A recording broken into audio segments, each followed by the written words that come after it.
Assalomu alaykum hurmatli kuzatuvchilar. Bugungi navbatdagi bemorimiz CD tosh kasalligi bilan chap buyrak toshi. Chap buyrakda katta 4 santimetrli tosh bor. Yumaloq shaklda, zichligi ham qattiq 1417 zichlikda. Bemorimiz bir necha yildan beri bu tosh bilan og'rib keladi.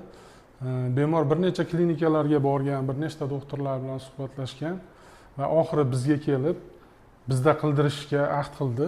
Bemorni hozir tayyorlaganmiz operatsiyaga. Perkutan nefrolitotripsiya operatsiyasini bajaramiz. Xudo xolasa bemorga ikkita etap bo'lib qolishi mumkin deb aytdik, lekin harakat qilamiz bir martada toshlarni hammasini olib tashlashga.